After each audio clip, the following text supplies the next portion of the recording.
نحمده ونصلي على رسوله الكريم اما بعد فاعوذ باللہ من الشیطان الرجیم بسم اللہ الرحمن الرحیم۔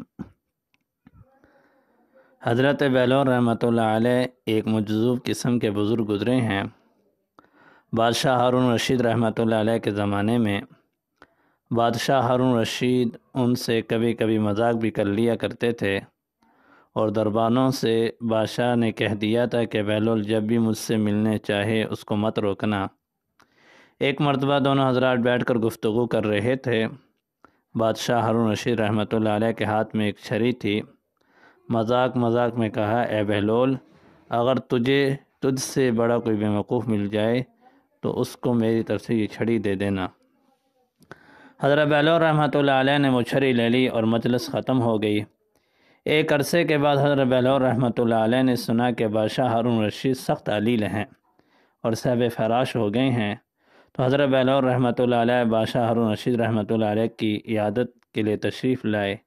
ان کے حجرے میں داخل ہوئے، سلام کرنے کے بعد پوچھا، حضرت اب کیسی طبیعت ہے؟ بادشاہ ہارون رشید نے کہا، طبیعت کیا بتاؤں، بہت دور کا سفر درپیش ہے۔ حضرت بہلول رحمۃ اللہ علیہ نے پوچھا، حضرت سفر سے کب واپس آئیں گے؟ بادشاہ ہارون رشید رحمۃ اللہ علیہ نے کہا، اے بہلول، اس سفر سے کوئی واپس نہیں آتا۔ بہلول رحمۃ اللہ علیہ نے کہا، معلوم ہوتا ہے کہ بہت طویل سفر ہے، تو پھر اس سفر کی تیاری بھی خوب کی ہوگی، خدم و خشم، نوکر چاکر، خیمے وغیرہ پہلے سے بھیج دیے ہوں گے۔ بادشاہ نے کہا، اے بہلول، اس وقت بھی تم مذاق کر رہے ہو؟ ارے میاں، اس سفر سے کوئی واپس نہیں آتا۔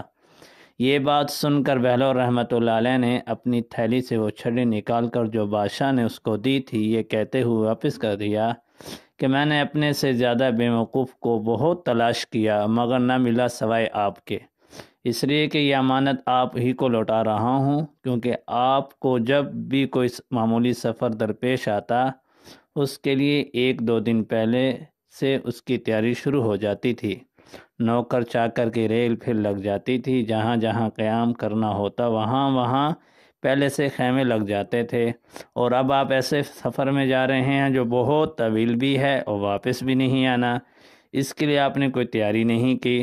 آپ سے بڑا بیوقوف کون ہوگا؟ یہ لیجیے آپ کی امانت، آپ ہی کو مبارک ہو۔